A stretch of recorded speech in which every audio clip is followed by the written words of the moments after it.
Good afternoon and namaskaram, and welcome to this episode of Let's Talk Policy, Politics and People.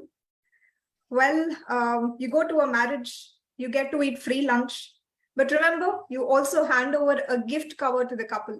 So is that a free lunch? As Milton Friedman said, there is no free lunch in economics. And now the nation's focus has once again shifted towards freebies, with an anti-freebie petition filed in the Supreme Court, asking the political parties, asking the court to take cognizance and deregister those political parties making irrational freebie offers. And with the Prime Minister himself hitting out at this Revdi culture. Revdi, by the way, is a North Indian sweet that today has become synonymous with freebies. And well, on one hand, we're talking about building a self-reliant Bharat, an Atmanirbhar Bharat, but on the other hand, we're also busy making a freebie-reliant Bharat, a freebie-reliant population, a freebie-reliant political parties, and freebie-reliant voters. Therefore, the big question is, can we really build an Atmanirbhar Bharat with a freebie-reliant framework? And what is the price that an average voter has to pay for taking these freebies? And what is the effect on the state's finances? To be discussing more about this, today we're joined by a very eminent speaker, Dr. Jayaprakash Narayan, former secretary to the government of Andhra Pradesh. Namaskaram, sir. Welcome to Let's Talk Policy, Politics and People. Your introduction. Yes, sir. So go ahead, the stage is yours. Oh, you want me to say something? Yes, sir. Your introductory comments, and then we will go into the specifics, questions. Okay, thank you, Priyanka. Priyanka, what we should realize is that it's not about freebies. I think the word freebies is both pejorative and connotes the wrong meaning. It's about short-term versus long-term. Think of our family. Think of ourselves as human beings. There's always a temptation to do something that is pleasant and comfortable in the short term, but often at the cost of the long-term good. You know, a child wants to play video games all the time, or hang out with friends all the time, doesn't do exercise, doesn't study, doesn't sleep on time. And parents always tell the child, look, you know, enjoy a little bit, but ultimately the bigger things are important. Sleep on time, eat properly and on time, play well and study well. And the child rebels. All of us rebelled against our parents when they were telling us, no, to look at the long term. So whether it's a child or a family or a society or a country, there's always a temptation to yield to the short term, the immediate. Whereas the government's job is to look at the long term also. Some amount of short-termism is necessary. Particularly in democratic governments, there's always this clash. If you tell people, look, the long term is important, we'll do something about the long term, but short term, you please pay a price, please sacrifice a little bit. It's not going to be popular. It's going to be unpopular. So there is a clash between the short-term political price you have to pay and the long-term public good you have to promote. It's not about freebies or something, but after all, it's our money. As you said rightly, it's not anybody's grandfather's money. It is our money collectively, our tax money, or the money borrowed, pledging our future, our children's future. So nobody, the prime minister or chief minister or a party leader, is not giving from out of his pocket. It's our money. There's nothing free. It's only the question of whether that money should be utilized for the long-term growth and prosperity of all of us, or must give us short-term satisfaction without improving our lot in the long term. Now, if we look at it that way, things become much clearer. You must remember, even in rich countries, there's a temptation to play the short-term card. Take United States, a very rich country, a country with a lot of technological advancement and very high-quality public discourse. But look at many things happening. For instance, the loan waivers. Recently, President Biden announced a loan waiver. It is justified, in my opinion, up to a point, but it is a short-term thing. Or the money given to the people in the wake of the COVID crisis, because there was a serious problem and a potential economic crisis in the country, and therefore they wanted to stimulate the demand. Therefore, they simply distributed money to all taxpayers. Or take the energy subsidy now being given in many European countries because of the Ukraine war, the energy prices are going up, the gas prices are going up because of the shortages, and winter is now approaching. And therefore, the power bills or the energy bills are going up. The governments are giving short-term relief. It doesn't enhance the long-term security or prosperity, but short-term relief. So it's not that we don't need to give short-term relief, but we have to balance both. We must recognize one thing. Let me conclude with this. What is the government for? We have created the government artificially, all of us, as human society. Why? Because many things are done by us in our lives, in our families. We decide for ourselves which school you go to, which doctor you will consult, where you live, which profession you pursue, which course you will pursue in education, or which business you do, whom you marry. These are all our private decisions. But there are some things which we cannot do on our own. They have to be collective. It is to fulfill these collective needs that we created the government. That means to punish the wrongdoing, to settle disputes, to maintain order in society, to build roads and other infrastructure, to ensure that the power actually comes to our homes, water supply, stormwater drainage so that whenever there is a rain, there's no flood, sewerage system, traffic maintenance, mosquito control, quality education, quality healthcare. All these cannot be provided by us as individuals or families, no matter how rich and powerful we are. The collective has to take care of that. Now, if the government ignores its main duty, why it is created, why we are funding it in the form of taxes, and simply satisfies us in the long term, that government is perpetuating poverty. That government is destroying our future. So ultimately, we have to have a balance between short term and the long term. And at any rate, the government must do its job well. Otherwise, why did we create a government where we're paying the taxes? That should be the perspective. True. Yes, sir. So as you rightly said, we need to understand that freebies are a stopgap arrangement or a short-term emergency, given in emergency situations. For instance, you take in 1930s in the United States, when there was depression, the government gave away freebies as a stopgap arrangement because there was clearly a shortage of the demand. Similarly, in times like COVID, because there was demand shortage, you need to put money in the hands of people to spur consumption and demand. It made sense then. But you can't do this in normal times when there is no emergency, when there is proper demand. If you're doing that, what you're doing is essentially you're distorting the market, you're creating inflationary pressures. You're right. You're right. At the same time, there is poverty. When there is abject poverty, to do whatever it takes to ensure that the people do not starve is a reasonable expectation. Therefore, the governments are doing that. In our country, for instance, the union government and the state governments are providing quite a lot of relief. Our food distribution system, for instance, old age pensions and pensions for the physically handicapped and widows and others, and many other welfare programs. But if you only deliver those, that means if the government only collects revenues and only distributes the money to people and then pays the salaries and pensions, there's nothing else left. Then what does the government do? If the government does not do its primary job, then what is the recourse for us? We'll be in an anarchic society. We'll be in a society of perpetual poverty or perpetuating poverty. The way out of poverty is education, healthcare, skills, investments, jobs, incomes. Without that, there is no alleviation of poverty. Whereas if only freebies are what you do, no matter how long you do 50 years, 100 years, poverty will continue.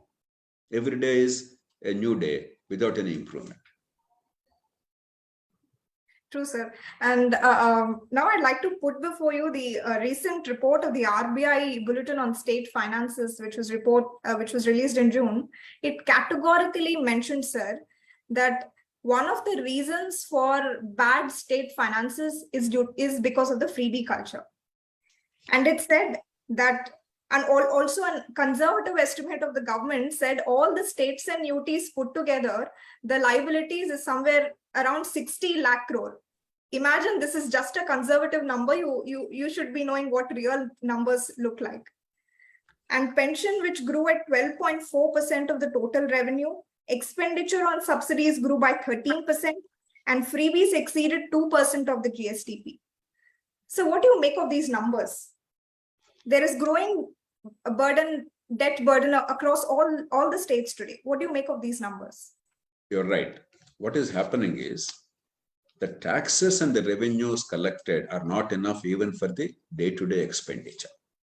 That's a dangerous situation. When you borrow, take any family.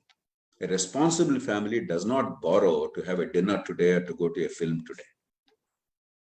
There's nothing wrong. After all, we have to have entertainment. We have to have some family functions. We have to have all kinds of current expenditure.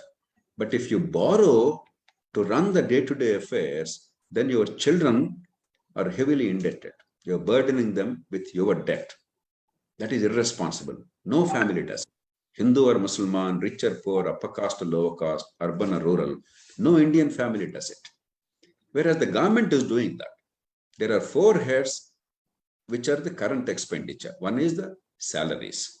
Second is pensions. As I said, 12% of the expenditure is only on pensions.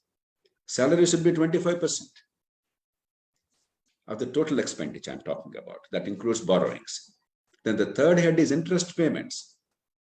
Because you already incurred a huge debt, you have to pay interest on that. Debt is not free. Not only do you have to repay the principal, you have to also pay back the interest. And finally, as I said, the unproductive subsidies, the short-term relief or welfare or subsidies, whatever, or freebies, whatever name you give.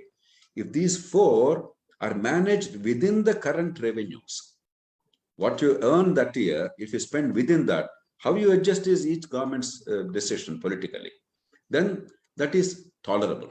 Ideally, you must actually generate a surplus. What do our families do? Even poor families, if you have, let us say, 20,000 rupees income in a month, they spend 15 or 16,000, they try to preserve 3 or 4,000 rupees for the future. But at least if you spend within 20,000 rupees, if there's no debt for today's expenditure, then we are safe. But in India, there are serious revenue deficits. That means you're borrowing to meet the current expenditure.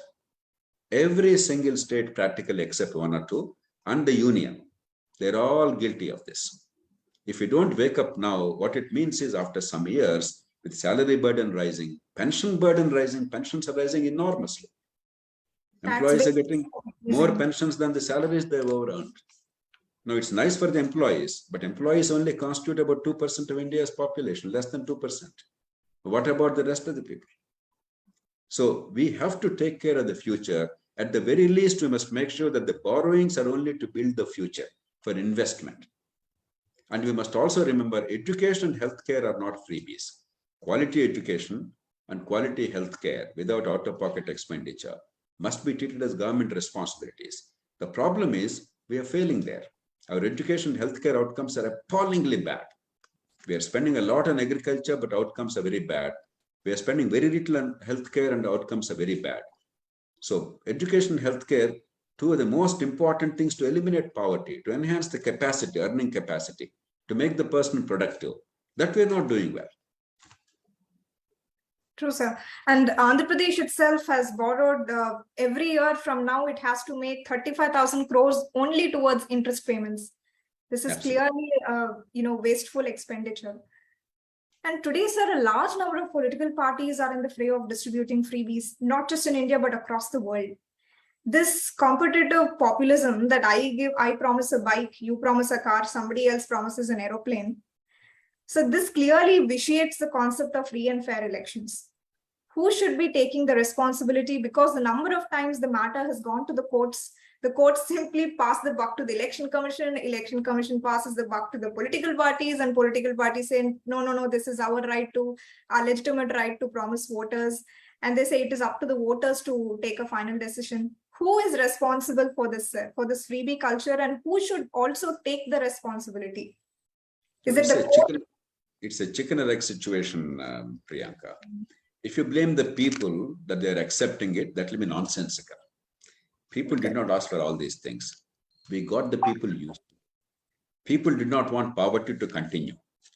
Because of bad policies and bad governments, we perpetuated poverty. Now turning around and blaming the people is utterly hypocritical, insincere, and deceitful. It is the establishment, whether political parties or governments or the bureaucracy or the constitutional authorities or the thinking people, the people who promote public discourse, the people whose opinions are valued in society, including the media.